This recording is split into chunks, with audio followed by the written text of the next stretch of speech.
So at 7:30 on my clock, we're going to go ahead and start. As other people come in, other people will come in.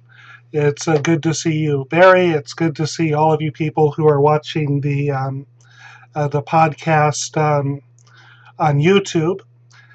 I wanted to talk about something that's has always interested me, and that's the question of changing one's pronunciation when one is praying. Even in the synagogue today, you hear different styles of prayer. You hear people praying with a heavy Ashkenazi accent and consonants. You hear other people who pray with a very Arabic sounding Hebrew. You hear other people praying in sort of the standard modern Hebrew that we teach in religious school. And the question arises, well, should we all try to do the same thing? Is one pronunciation better than another one? And Barry says, "I love your davening prayer voice." Thank you, Barry. You go to the head of the class. You go to the head of the class. But even personally, as somebody who came to prayer later in his life, I had to make decisions about what tradition I would follow, because there are different traditions of pronouncing Hebrew. None of them are native to me. My parents didn't speak Hebrew. And so I had to decide. And it's a decision that many communities of Jews have had to make over time, and it's fraught with some interesting halakhic issues. First, I wanted to talk about the various vocalization traditions of Hebrew. We have one. The set, by vocalization, I mean the set of written vowels. We're all familiar with the system that we have in our prayer books and in our Chumashim, the Tiberian system. But there were other ways of marking the Hebrew text. The first way of marking it is, of course, to not mark it at all. That's the oldest and maybe the truest form of vocalizing a Hebrew text. Only the long vowels are marked, nothing for the short vowels. And you see here's a traditional. Here's a piece of a Megillat Esther, and there's no vowels are indicated.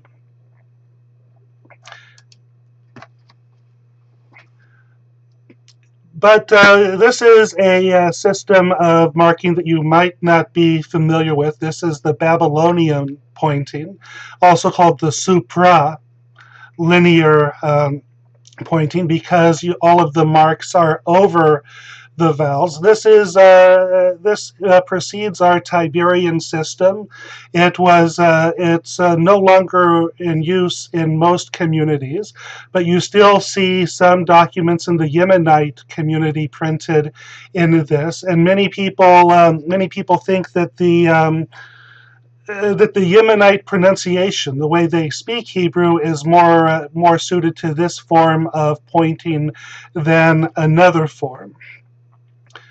We also have this. This is the old Palestinian pointing, to distinguish it from the new Palestinian pointing, which is only about 1,100 years old. This might be older than that, 1,200, 1,300 years old. But again, this is a supralinear system. It's a lot of the marks look a little bit like the marks that we have now, but they don't have the same they don't have the same use as our texts do.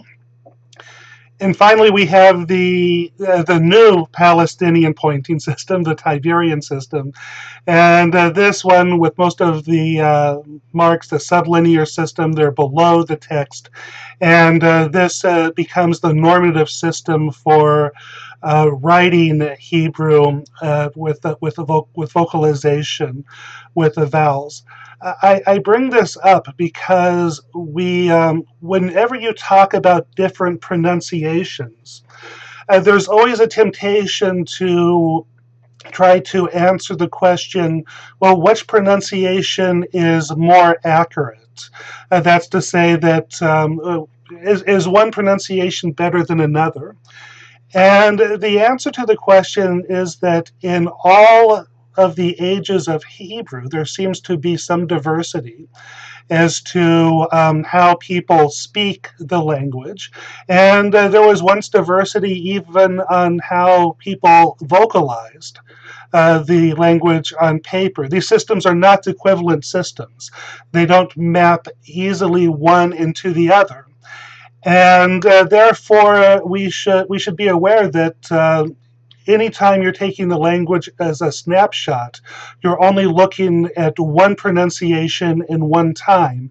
And it doesn't make a particular amount of sense to argue about, well, which pronunciation is more accurate, which pronunciation is more true. You could have different reasons for preferring one pronunciation over the other. Since the consonants carry most of the meaning in Hebrew, you could say we want a pronunciation that preserves more consonants than a pronunciation that preserves fewer consonants. But there's always has been a diversity of how this has been pronounced, and that it's only an accident that we have a single version of vocalization. I mean, you could imagine other communities hanging on to their vocalization and having diversity in that as well. I just want to talk briefly about the differences between the Ashkenaz and the Sephardi pronunciation of Hebrew. I'm not going to do this exhaustively. And so Barry has a point, a question. Do you know if scholarly research favors any mode of pronunciation vocalization as being most similar to biblical Hebrew, or is that not known? I'm going to say something a little bit scandalous here. So if you're a very froom person, you might want to skip the tape over or skip the just jump ahead about 3 minutes in the lecture. But the earliest vocalization we have that preserves the pronunciation is the Greek Septuagint, because Greek is written with vowels, proper names. We know exactly how they were pronounced at the time the Septuagint was written, which was 200 or 300 years BCE. And in many cases, we think that those pronunciations are more accurate than the pronunciations that we have in Tiberian Hebrew, in the Masoretic tradition. We might be right, we might be wrong with that, but you could make an argument that the best witness to how Hebrew was pronounced at the time of the Bible would have been the earliest witness. That's to say that the Greek scripture, because Greek has vowels, it preserved the pronunciation of the proper names. People will say, well, that's not totally accurate because Greek might not have had all of the sounds that Hebrew had, and that's true. Everything has to be qualified. But so that's a little bit of heresy to answer your question. I'll go back to I'll go back to not doing heresy now. So the differences between Ashkenaz and Sephardi Hebrew, and I think that when I show you one of these, you're going to see right away where the differences are, but I want to describe them sort of academically at first. Sephardi Hebrew tends to preserve more distinct consonants, tend to distinguish between Ayin and Aleph, between Het and Haf, and so on and so forth. There are probably more consonants in Sephardi Hebrew because they lived in Arabic countries by and large, and Arabic ended up preserving more of the sounds of the Old Semitic language. Sephardi Hebrew also preserves a short ah, and that's a mistake on the board there. It should say short ah. It's not a mistake. Short ah in open syllables. That's right. And I'll show you an example of that as well. And very famously, Sephardi and Ashkenaz Hebrew realized the unvoiced th. in different ways. In Sephardi, it's ta, and in Ashkenaz, it's sa. So a word like Shabbat here, vocalized according to the Tiberian tradition, the tet, which is an unvoiced th, in Ashkenaz it's s, Shabbos, and in Sephard it's ta, Shabbat. And a teacher of mine, Gary Rinsberg, says he was a professor at Cornell. And he said that when Germans go to Ithaca, they always said Issachar. And when Italians came to Ithaca, it was always Ithaca. And so that's the difference between the Northern European and the Mediterranean pronunciation, and that's reflected in the Sephardi and Ashkenazi versions of Hebrew. Also, this vowel here, the kametz, the cross vowel under the bet, the Ashkenazi Hebrew preserves what was probably the original, if you want to call it, they preserve the Tiberian pronunciation. That's to say, it would be Shabbat or Shabbos, and that's is a characteristic of Tiberian Hebrew, and it's preserved in Ashkenaz. They distinguish between the patach, which is under the shin, and the bet, which is under the and the chametz, which is under the bet, and so it's Shabbos or Shabbos. The Sephardim, probably under the influence of Arabic, preserve the original pre-Tiberian value of that vowel as an ah vowel. So they say Shabbat, Shabbat. And next week when we talk about one of the trends in Israel of yeshiva bochrim, of Haredim, who want to move from the Sephardi pronunciation of the kamatz to the Ashkenazi pronunciation of Shabbat, that'll be front stage. Nori points out that the stress is different. Yeah, absolutely. In Shabbat, the stress moves off the ultimate syllable in Ashkenaz, Shabbos, and it stays on the stress syllable in Sephardi. That's a robust phenomenon. I don't know why that happens. That takes me to the very end of my knowledge of Romantic languages versus the Germanic languages. So, but that's absolutely correct. That's a robust difference between the two. Which brings us to the responsa that I'm going to tell you about tonight. One of the stories of Jewish modernity is that things that were further apart all get brought together. And for the first time, probably ever, there's a need to sort of standardize things all around the world. And there's less patience for the idea, well, that in one community we'll do it this way, and in another community we'll do it this way. And with the founding of the State of Israel, the practical question arises. I mean, in Israel, we should at least do things one way. It's one country. We should have one approach to the problem. The author of this responsa that we're going to speak of tonight is Rabbi Yitzchak Halevi Herzog, who lived between 1888 and 1959. This, of course, is a very famous family in the state of Israel. To his right here, I have a picture of his son, Chaim Herzog, who was the president of Israel. And to his left, his grandson, who bears his name, Yitzchak or Buchi Herzog, who did not quite make it in his effort to be prime minister this term, but he's still out there. He could still. He's a young-looking man, at least, and I think he actually is young. So there's time for him to move into the leadership as well. But this is one of the great families of Israel. Yitzhak Halevi Herzog, he was born in Poland. Most of his education was in the West, though. His father took the family to England when he was quite young. He learned Torah from his father, but he received his secular education at the Sorbonne and at the University of London. He studied philosophy, the humanities, but he also studied marine biology.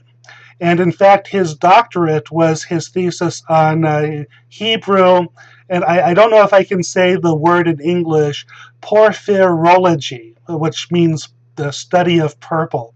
But his thesis was about the various theories about what the Techelet in the tzitzit was, and various candidates and the limitations of various theories about what the Techelet was. He was the chief. After his studies, he went to Dublin, where he was the rabbi of Dublin. He was active in the Irish nationalist cause. He was called the Sinn Féin rabbi. He was the chief rabbi of Ireland between 1922 and 1936. In 1936, he makes Aliyah, and he becomes the chief Ashkenazi rabbi of what is then the Mandate of Palestine.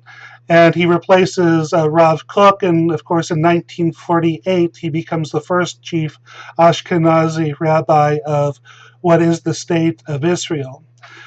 He is one of these individuals which stands between several different worlds. I mean, certainly his background, a lot of his sensitivity, his inclination was towards the Haredi world. But once he became the chief rabbi of the State of Israel, he was forced to go outside of that role, and in fact, he was required to do things which made him unacceptable to many Haredi Jews. The tshuva that we're going to talk about, and this is just a picture of his book, which the University of Penn Press has put out again, his thesis, The Royal Purple and the Biblical Blue, the study of Chief Rabbi Isaac Herzog and other recent scientific contributions, if you want to read some of his technical work, some of his scientific technical work.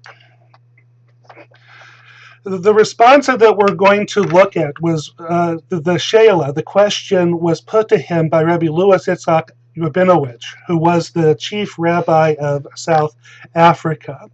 Of course, he was from Britain as well. He was a decorated chaplain who served at the invasion of Normandy in 1944. In 1947, he threw away his war decorations in his anger at what the British were doing within the British Mandate of Palestine. And many people think that act of throwing away his war decorations is what kept him from, in the 60s, of becoming the chief rabbi of the entire British Empire. But so he was the chief rabbi of South Africa. And in 1946, he writes from Johannesburg, the question, is it permitted for a community to change the pronunciation of Hebrew in prayer from Ashkenaz to Sephardi? We know that there is a general tendency, a general turn to, in this area, communities all over the world are replacing the traditional pronunciation of European Hebrew, which followed the Ashkenaz pattern, to the pronunciation that was becoming current in the restored Hebrew of the land of Israel. But religion tends to be conservative, and so it's not clear whether you should have tradition give way to the new thing. And so Rabbi Rabinowitz writes, Rabbi Halevi writes Rabbi Herzog with this question: is it permitted for our community to change the pronunciation from Ashkenaz to Sephardi when we pray?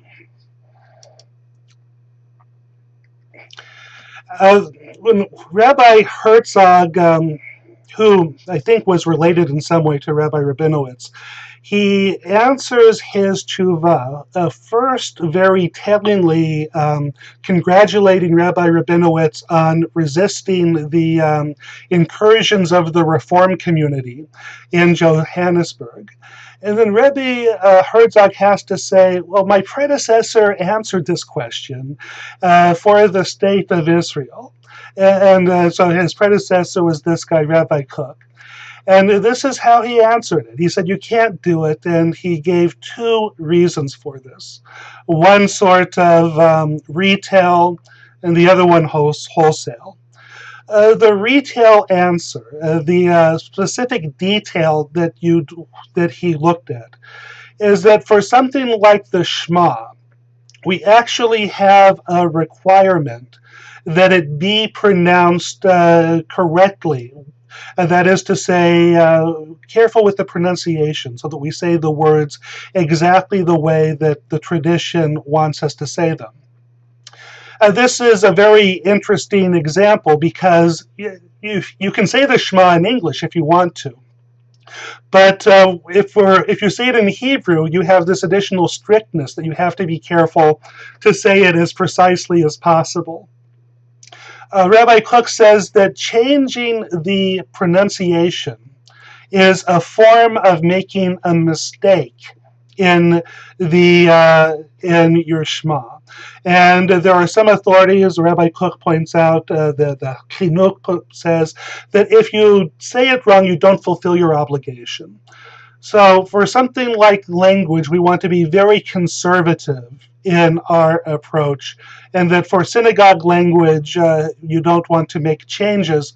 Otherwise, you're going to have this sort of halakhic problem. He also gives a wholesale answer. V'ala titosh Torat imecha. Do not discard the Torah of your mother. From Proverbs, don't disregard the advice of your father, and don't impugn the Torah of your mother. The pashat here is that Torah means teaching, just like Musar means advice. But he takes it out of context and takes it literally. The tradition of your mother, the Masorah of your mother, the Masorah of your family, is something that one is required to observe.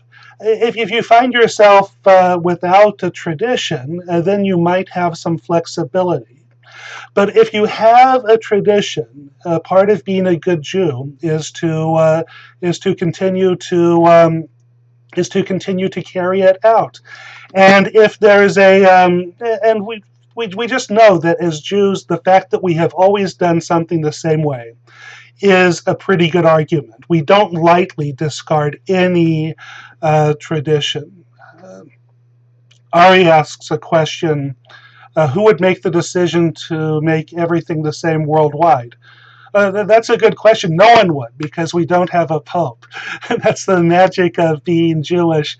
It's every rabbi and every congregation, every Jew for him or herself. We do take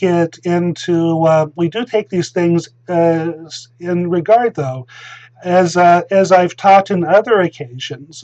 We don't have an authentic triennial Torah reading in the conservative movement because we wanted to make it a third, but we also wanted to be on the same parsha that the entire world is doing.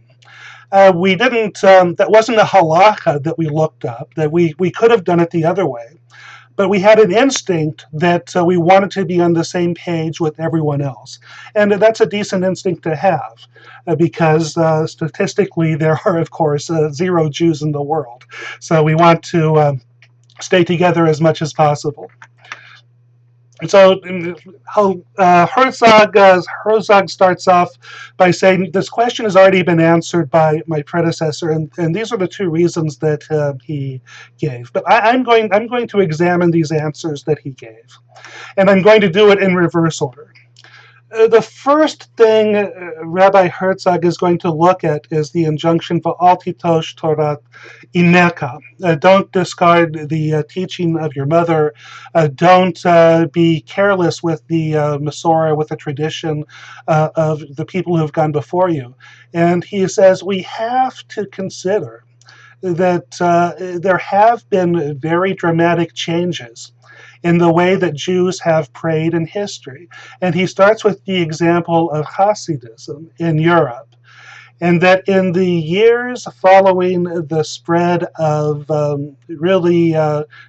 Safat mysticism into Eastern Europe, the Hasidic communities replaced the Ashkenazi liturgy that they had prayed with for eons and eons with a new quasi-Sephardi liturgy called Nusachari.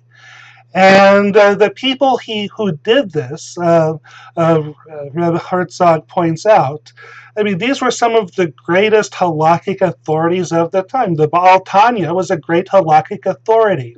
And he and the Hasidic movement they were willing to make this large change if they thought it was the right thing to do. So, but not to totally discount the Al titosh Torat Imecha, but it's a limited principle. There are occasions in Jewish history where we have made large changes in our practice, and this could be one of them. And so that's his answer to sort of the all-purpose. We're not going to change anything. A marker that Rav Kook put down. Then he goes on to the detailed point, the retail answer. The Rav Kook's concern that if we change our pronunciation, we run into the problem of potentially pronouncing the Shema incorrectly and not fulfilling our obligation. And Rabbi Herzog points out that if you look at the Sephardi and the Ashkenaz language, not the languages, the pronunciations. The Sephardim are careful about many things that the Ashkenazim do not worry about. I mean, some of the distortions of Ashkenazi pronunciation are really pretty remarkable. He points out that in many Lithuanian communities that sin and shin are not distinguished. People say Savat Salom. And that other consonants, such as the het and the hey, are not distinguished. And if we have this obligation to read the Shema correctly, the Ashkenazi world might be in a great deal of trouble. That you can't sustain the argument that we have to hang on to the Ashkenazi pronunciation because it is more correct. If one of them is more correct, and one of them doesn't have to be more correct, but if one of them is more correct, it's probably not ours that is in the right here. He goes on to talk about the example of the priestly blessing. And for the priestly blessing, he points out that this isn't like the Shema. You can't say the priestly blessing in English. The Shema you're allowed to do in English, the priestly blessing has to be done in Hebrew. But we have this Gemara in Megillah. It talks about people who are priests who are disqualified from giving the priestly blessing. Those from Beit Shean, Beit Haifa, and Beit Tivonim, they do not recite the priestly blessing because those communities do not distinguish between Aleph and Ayin. And Rashi points out that, well, you can see the problem of not distinguishing Aleph and Ayin in the priestly blessing. One of the lines is, Ya'er Adonai panav elecha v'kunecha. If you replace the Aleph of Ya'er with an Ayin, it changes from may his countenance shine upon you to may God curse you. And so you want Kohanim that are careful with that distinction. But this does not mean that they do not pronounce the priestly blessing when they are in their own communities. Because when they're in their own communities, nobody can hear that they're doing it wrong. It's only when they come to Jerusalem or when they go to a place where people know how to pronounce that we don't let them duchen. In their own communities, we allow them to duchen, even though to our ears they're wrong, but to their ears it's okay. And he brings forward the opinion of the Radbaz, who's an Egyptian halakhic authority who lives in the 16th century. He was the head rabbi of Cairo. And he's asked the question, there's been some Greek immigrants into our community. And these Greek immigrants, the Kohanim, they can't say het. They don't distinguish it from hey. So when they say, when they're supposed to say vichuneka, may he be gracious to you, and they say vichuneka, may he enrich you, may he make you wealthy. And so do we allow them to duchen?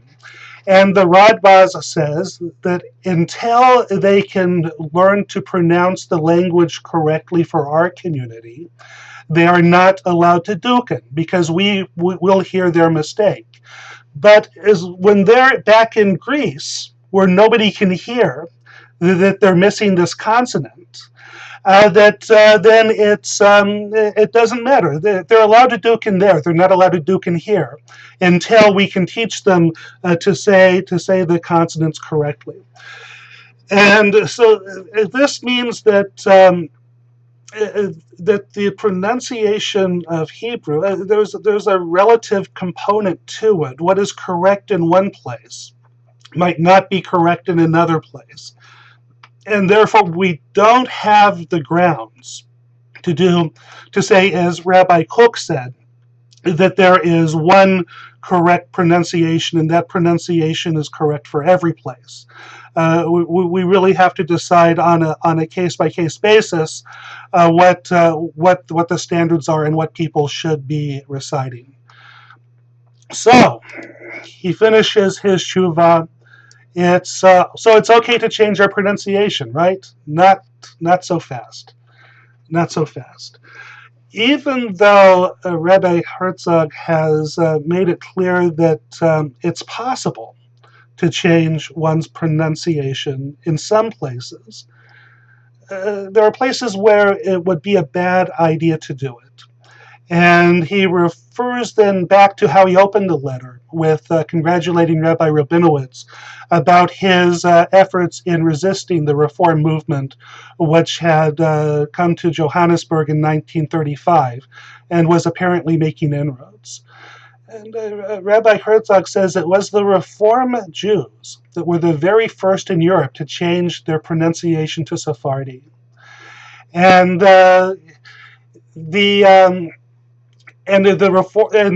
says, Zehu makor lo tahor. This is not a pure source for the custom. And you have to remember that the goal of the Haskalah was not necessarily friendly to traditional Judaism. They did not see themselves living side by side with traditional Jews. They thought that traditional Judaism was doomed, and they wanted to give it a decent burial, and they wanted to provide something that was enlightened to move the Jews into the modern world. And one of the hallmarks of the Haskalah was the revival of the Hebrew language. They revived it in the form of, under the pattern of the Sephardim, because they took as their model for an enlightened time the so-called golden age of Jews in Spain. And to be clear, the Sephardim had a better grasp of biblical grammar, pronunciation, and had a stronger tradition of reading scripture. But still, this was not something that came from the traditional world.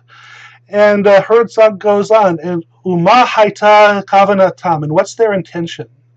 Is it to speak more precisely than their fathers who were observant of Torah and believers? Klal lo, no way. Lo haita kavanatam rak kedei lehadmot legoyim. They just want to assimilate. V'chevan shebe'erechem hitpashet nega shel harafonim, because in your city you have this affliction of the Reform Jews, and in the little prayers that they do, in the small amount of time that Reform Jews pray, they pray according to the Sephardi pronunciation. And if you do this, the people on the outside are going to see that, are going to think that they are the real leaders and you are the followers. So you're going to give aid and comfort to the enemy. And this is something that is very characteristic of Pesach Halacha, of Jewish law in the Western world. That the question is never settled on the basis of pure halacha. Well, I shouldn't say never. It's rarely settled only on the basis of pure halacha, going to the sources and analyzing them. But we are always looking over our shoulders, whether you're Haredi, whether you're wherever you are in the Jewish world. You don't want to give a halakhic ruling that's going to encourage people to further disassociate themselves from your community. We always make our rulings in mind that, well, are people going to want to join us or the other side? And so this is something that is endemic in all Western modern halakhic writing, and you see it here. In a man who was, as I said earlier, not necessarily considered to be a far-right Haredi, somebody who was really ended up in the center of the religious and Zionist world. Still, when he gives his Pesach, he has to say, well, you have to consider the impact that simply following what the pure halakha tells you to do is going to have on your community and on the world of Jewry. I want to close with a couple examples from our day of how this issue of changing pronunciation plays out a bit. The first one I'm going to show you, this is a prayer we all know, the Kaddish. We all say it. I've heard you say it. Yit gadol v'yit kadash shemei rabbah. So there was in the late 19th, early 20th century, there was an influential halakhist named he's called the Mishnah Brura, and the work that he wrote, the Mishnah Brura, is one of the authoritative books of Pesach Halacha for Ashkenazi Jews. And in one of his notes, he made the observation that this paragraph is really not purely Aramaic, but it's a combination of Aramaic and Hebrew. Yit Gadol and Yit Kadash are not they're not Aramaic words. If we wanted to say Yit Gadol in Aramaic, it'd be Yit Rabbeh. But the pronunciation here is in all Aramaic or Rabbinic Hebrew. And he got the idea that maybe we should pronounce the first two words of this as though they had their biblical Hebrew pronunciation. That we should say Yit Gadel v'Yit Kadesh Shemei Rabbah be'alma devrak yutei. And very basically, if you go to Frumi sort of minyanim, that's the way you're going to hear it pronounced today. Not that there was ever, as far as I think anyone knows, a living tradition of people actually doing this. But this great authority got this idea that it would be neat to do this, and people started doing this, and eventually it became a marker of who was in and who was out of a certain community, whether you say Yit Gadol v'Yit Kadash or Yit Gadel v'Yit Kadesh. And there was no, in this issue, I've never heard the question of, there are people who want to do this and people who think that we shouldn't do it. We don't want to do this. I've never heard the argument made that there's a problem with changing the tradition. It's done in terms of taste or efficacy. It's an interesting way to show that even in the traditional world, things are not necessarily so conservative, but there's a dynamism to things as well. The final person I wish to talk about, and this is an individual who's becoming increasingly influential in the Jewish world, and I think that's a positive thing because his motto is Torah for those who dare to think, and he's a very rigorous thinker in halachas. But this is Harav David Bar Chaim, the director of Mechon Shiloh. In Israel, he's well known primarily as one of these guys who is encouraging us to eat kitniot on Pesach, even if we're Ashkenazim. He's a big pro kitniot guy. Kitniot are the legumes, like corn, beans, rice in particular, that Ashkenazim don't eat on Pesach, and his part of his movement is to overturn that custom because he argues convincingly, I think, that it's a mistaken custom, and there's no reason to diminish the joy of the holiday for this mistaken custom. But among other things, he has produced a series of videos which you can check out on YouTube, in which he outlines what he thinks the normative pronunciation should be for tefillah. It's based largely, but not entirely, on the Yemeni pronunciation that he heard from his Rav, Rabbi Joseph Kapach. But he defends every consonant he brings up, and again, his argument is that we should not be speaking the Hebrew of exile. There's no reason for us to not have as many consonants as we can have. We shouldn't have letters which are pronounced the same. But again, it's a interesting look at how the traditional world is becoming less and less conservative. I would recommend that you check out the YouTube videos if you have an opportunity. And I have spoken for my allotted 45 minutes, according to my clock. So I will I'll stop talking for a few minutes, and I'll take some questions.